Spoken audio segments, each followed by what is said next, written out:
तो बच्चों, आज का यह क्लास हम क्लास 8 के संसाधन चैप्टर से लेकर के आए हैं और इसमें इस चैप्टर का संपूर्ण क्वेश्चन आंसर है। तो आइए इसको स्टार्ट करते हैं। और जो भी बच्चे इस चैनल के साथ अभी जुड़े हैं, इस चैनल को सब्सक्राइब कर लें। और यह एक नया सीरीज चलेगा जिसमें कि हम लोग सीखेंगे कि किस तरह से संसाधन होते हैं और इसमें क्या कौन कौन से प्रश्न आ सकते हैं, जो कि 12 तारीख से बिहार बोर्ड का एग्ज़ाम है वर्ग 8 के बच्चों के लिए। और इसी तरह से हम वर्ग 9, वर्ग 10 और 6, 7 जो भी मिडिल स्कूल और हाई स्कूल के बच्चे होंगे उनका में हम एसएसटी की तैयारी करवाएंगे और हिंदी की। ठीक, तो आइए बच्चों इसको स्टार्ट करते हैं। अभ्यास के प्रश्न देखिए यहाँ दिए गए हैं कि अभ्यास के प्रश्न में कि बहुवैकल्पिक प्रश्न सबसे पहले है कि इनमें से कौन एक प्राकृतिक संसाधन है। क्वेश्चन नंबर फर्स्ट कि कौन एक प्राकृतिक संसाधन है, तो हमने डायरेक्ट आंसर को यहाँ पे लिखा है। तो पहला का जो आंसर हो जाएगा वो भूमि होगा, क्योंकि भूमि एक नेचुरली संसाधन के अंतर्गत आता है, वह हमें प्रकृति के द्वारा मिलता है। दूसरा, इनमें से कौन प्राकृतिक संसाधन नहीं है। प्राकृतिक संसाधन नहीं है कौन, तो हवाई जहाज, क्योंकि ये मानव निर्मित संसाधन के अंतर्गत आते हैं। तीसरा है केरल में पाया जाने वाला थोडियम किस प्रकार के संसाधन का उदाहरण है, तो ये संभाव्य संसाधन है। अब ये संभाव्य संसाधन क्या होता है ये आप थोड़ा सा यहाँ पे समझ लीजिए। संभाव्य संसाधन वैसे संसाधन को कहा जाता है जिसका कि प्रयोग अभी तक मनुष्य ने नहीं किया है, लेकिन भविष्य में उसका प्रयोग करने की संभावना है। तो जिस संसाधन को भविष्य में प्रयोग करने की संभावना होती है उसे संभाव्य संसाधन कहा जाता है। और नंबर 4 में है कि संसाधन निर्माण के लिए क्या क्या आवश्यक है। संसाधन निर्माण के लिए सबसे पहले तो तकनीक चाहिए, ज्ञान होना बहुत ही आवश्यक है, क्योंकि जिस चीज़ के बारे में आपको ज्ञान नहीं होगा तो वो आप उसका निर्माण कर ही नहीं सकते। दूसरा है आवश्यकता, क्योंकि आवश्यकता आविष्कार की जननी है। तो अगर हमें आवश्यकता होगा तब ना हम उसका आविष्कार कर पाएंगे। मान लीजिए कि अगर मनुष्य को कभी गर्मी लगा होगा तब वो फैन का निर्माण किया होगा, इसलिए आवश्यकता बहुत ही इम्पोर्टेंट है संसाधन के निर्माण में। और तीसरा है ज्ञान, अगर आपको जानकारी ही नहीं होगा, आप उस चीज़ को सीखेंगे ही नहीं, तो आप उस तरीके से उसका निर्माण नहीं कर पाएंगे। मान लीजिए कि कोई मोबाइल फ़ोन का निर्माता है, टेलीफोन का निर्माता है, तो उसने उन चीज़ों को पहले सीखा। तो कोई भी संसाधन निर्माण के लिए हमें तकनीक आवश्यकता और ज्ञान, ये तीनों की आवश्यकता होती है। चलिए आगे बढ़ते हैं। फिल इन द ब्लैंक का कुछ क्वेश्चन होगा, 1 मिनट।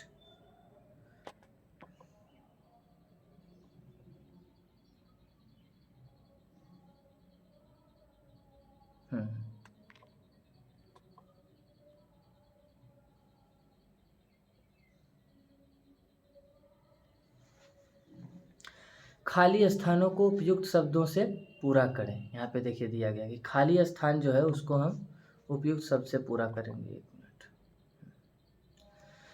पहला है कि मानव संसाधन क्षेत्र के विकास के लिए आधार का काम करती है। जो यहाँ फिल इन द ब्लैंक्स था कि संसाधन के क्षेत्र के विकास का काम कौन करता है, तो मानव जो है कि संसाधन के क्षेत्र का विकास के लिए आधार का काम करता है। क्योंकि मानव अगर संसाधन होगा, यहाँ पे संसाधन नॉर्मली समझिएगा कि 3 तरह के होते हैं, प्राकृतिक संसाधन, मानव संसाधन और मानव निर्मित संसाधन। तो प्राकृतिक संसाधन जो हमें प्रकृति से मिलता है, और मानव निर्मित संसाधन जिसका निर्माण प्रकृति ने किया है। लेकिन मानव संसाधन क्या होता है, तो मानव खुद भी एक संसाधन है। और चूँकि आपको एक मकान बनाना है, तो मकान बनाने के लिए आपको प्राकृतिक संसाधन जल चाहिए, मिट्टी चाहिए, रेत चाहिए, जो भी चाहिए, लोहा चाहिए। और उसके लिए आपको क्या होगा, तो मिस्त्री और मजदूर भी चाहिए। तो जो मिस्त्री और मजदूर अपने ज्ञान का प्रयोग करके उस मकान का निर्माण कराएंगे, तो यहाँ मानव संसाधन भी बहुत इम्पोर्टेंट रहता है। यही क्वेश्चन नंबर 2, राजस्थान में पाए जाने वाला तांबा कैसा संसाधन के अंतर्गत आएगा, तो वो वास्तविक संसाधन के अंतर्गत आएगा, क्योंकि वहाँ पे वो वास्तविक रूप से मौजूद है। तीसरा, दिमागी एवं शारीरिक क्षमता मानव को संसाधन बनाने के लिए आवश्यक है। जो मनुष्य की जो शारीरिक क्षमता और दिमागी क्षमता, ये दोनों संसाधन निर्माण के लिए अत्यंत ही आवश्यक है। चलिए आगे चलते हैं।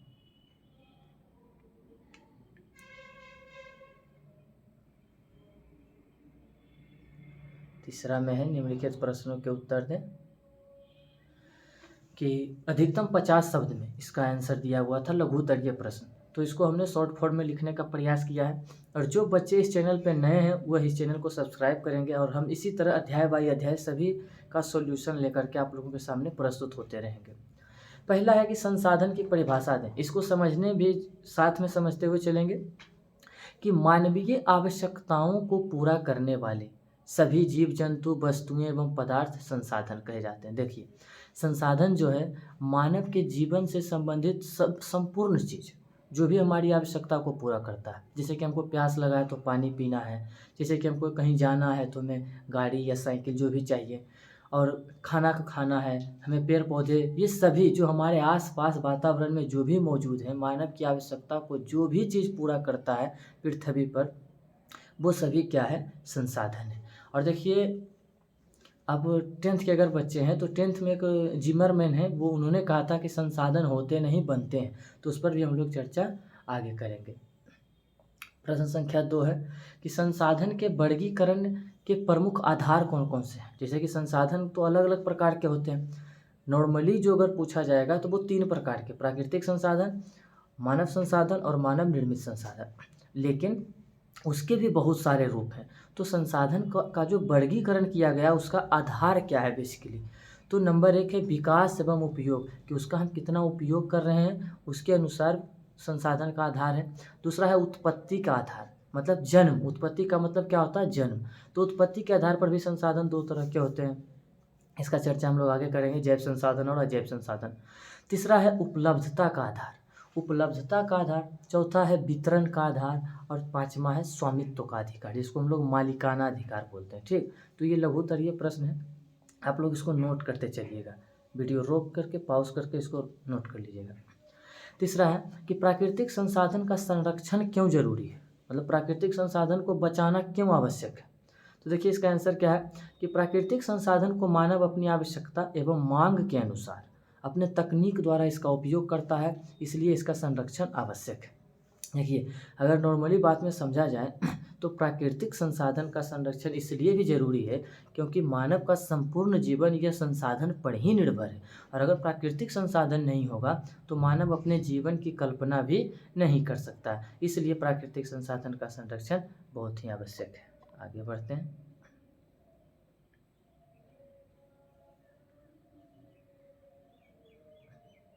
चौथा प्रश्न क्या कह रहा है, चौथा कह रहा है कि नवीकरणीय संसाधन किसे कहते हैं। जैसा कि नाम में ही है नवीकरणीय, नवीकरणीय का तात्पर्य हुआ नया, वैसा संसाधन जिसकी पुनः पूर्ति, मतलब एक बार खत्म हो जाए और उसके बाद वो तुरंत अपने आप वो रिसाइकल हो जाए। पुनः पूर्ति प्राकृतिक रूप से होती रहती है, उसमें मानव का कोई भी योगदान नहीं होता है, वो प्राकृतिक रूप से इसकी पुनः पूर्ति होती रहती है, तथा यह प्राकृतिक संसाधन के अंदर आती है, मतलब यह प्राकृतिक संसाधन के अकॉर्डिंग आता है। इसको हम कह सकते हैं कि नवीकरणीय संसाधन वैसा प्राकृतिक संसाधन है जिसकी पुनः पूर्ति ऑटोमेटिक होते रहती है, जैसे सूरज की किरणें, पवन, जल इत्यादि। प्रश्न संख्या 5, प्राकृतिक संसाधन के वितरण में असमानता के प्रमुख कारणों को लिखें।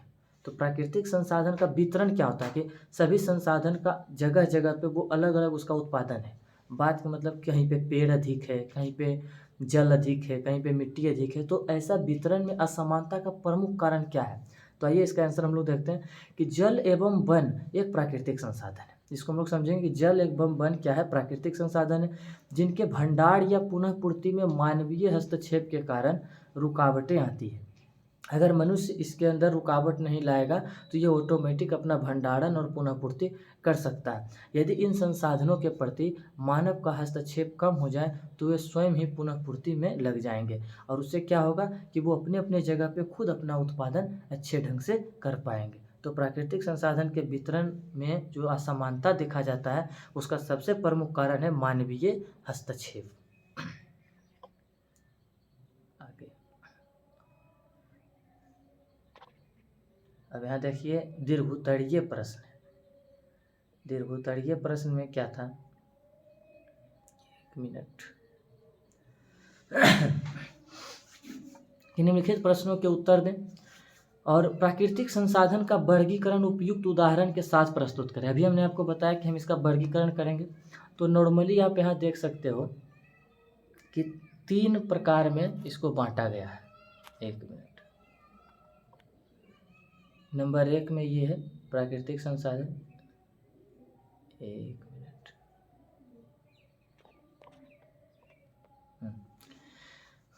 प्राकृतिक संसाधन और मानव संसाधन और मानवकृत संसाधन, जिसको मानव निर्मित संसाधन भी बोलते हैं, जिसके अंतर्गत भूमि, मिट्टी, जल, और मानव संसाधन के अंतर्गत मानव, और मानवकृत संसाधन के अंतर्गत मकान, कार्यालय, रेल मार्ग, हवाई अड्डा, इन सभी चीज़ों को रखा जाता है।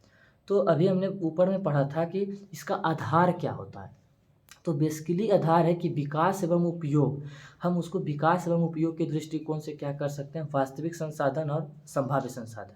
वह पूछेगा कि विकास एवं उपयोग की दृष्टि से संसाधन के कितने प्रकार हैं, तो 2 प्रकार हैं, वास्तविक संसाधन और संभाव्य संसाधन। वास्तविक संसाधन क्या होता है, जो एक्चुअल में मौजूद है हमारे बीच, वैसा खनिज पदार्थ प्रकार का संसाधन जिसको कि हम अभी एक्चुअल में यूज कर रहे हैं, और वो वास्तविक संसाधन। और संभाव्य संसाधन क्या हुआ कि वैसा संसाधन जिसका कि अभी हम यूज नहीं कर रहे हैं लेकिन हमारे पास मौजूद है और उसे भविष्य में हम उपयोग में ला सकते हैं। दूसरा है उत्पत्ति के आधार पर। उत्पत्ति के आधार पर संसाधन 2 तरह के होते हैं, जैव संसाधन और अजैव संसाधन। जैव संसाधन किसे कहते हैं, तो पृथ्वी पर मौजूद सभी सजीव वस्तुएं, ये सभी क्या हैं, तो जैव संसाधन के अंतर्गत आएंगे। और अजैव संसाधन, पृथ्वी पर मौजूद सभी निर्जीव वस्तुएं जो यहाँ पे मौजूद है, वो अजैव संसाधन के अंतर्गत आते हैं।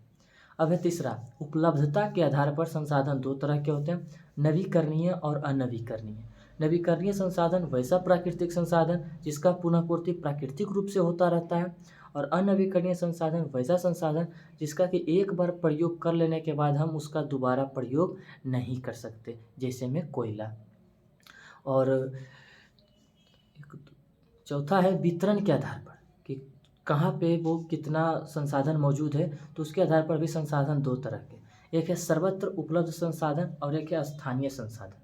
सर्वत्र उपलब्ध संसाधन क्या होता है बच्चों, कि वो वैसा संसाधन जो सभी जगह मौजूद है, वो लगभग जगह आपको मिल जाएगा, उसे हम सर्वत्र उपलब्ध संसाधन कर सकते हैं। जैसे मिट्टी, इसको भी हम रखेंगे, जल, ये सर्वत्र उपलब्ध संसाधन के अंतर्गत आ सकते हैं। लेकिन स्थानीय संसाधन वैसा संसाधन जो किसी विशेष क्षेत्र में पाया जाता हो, जैसे कहीं पे कोयला अधिक निकलता हो, कहीं पे लोहा अधिक निकलता हो, कहीं पे मैग्नीज के लिए प्रसिद्ध हो, तो स्थानीय संसाधन वैसे संसाधन को कहेंगे जो एक विशेष क्षेत्र में पाया जाता है। और चौथा है स्वामित्व के आधार पर। स्वामित्व के आधार पर मतलब मालिकाना हक के आधार पर संसाधन ये 3 तरह के होते हैं, निजी संसाधन, राष्ट्रीय संसाधन और अंतर्राष्ट्रीय संसाधन। ये निजी संसाधन क्या होता है, जिस पर कि हमारा मालिकाना हक होता है, जैसे हमारा घर, हमारा मोबाइल फ़ोन, ये सभी निजी संसाधन के अंतर्गत आएंगे। राष्ट्रीय संसाधन वैसा संसाधन जो संपूर्ण देश में पाया जाता हो, याद रखिएगा, संपूर्ण देश में पाया जाता हो, वो राष्ट्रीय संसाधन। हाँ, राष्ट्रीय संसाधन में एक नोट में आप लोग लिखिएगा कि राष्ट्रीय संसाधन के अंतर्गत, जैसे कि अगर कोई निजी संसाधन, किसी के घर में मान लीजिए कि पेट्रोल का मतलब कुआं निकलना शुरू हो गया, पेट्रोल कोई चापाकल के लिए पाइप डाला, वहाँ से पेट्रोल निकलना स्टार्ट हो गया, और यह बात भारत सरकार को पता चल गया, तो भारत सरकार उस स्थिति में उस निजी संसाधन को राष्ट्रीय संसाधन के अंतर्गत ला सकती है, ये संवैधानिक अधिकार है। और तीसरा अंतर्राष्ट्रीय संसाधन, जो कि समुद्र के 200 नॉटिकल मील को छोड़ करके जो समुद्र का खुला क्षेत्र होता है, वो अंतर्राष्ट्रीय संसाधन के अंतर्गत आएगा, और 200 नॉटिकल मील के अंदर जो भी समुद्री तट का जो इलाका होता है, वो राष्ट्रीय संसाधन के अंतर्गत आएगा। ओके, चलिए आगे बढ़ते हैं।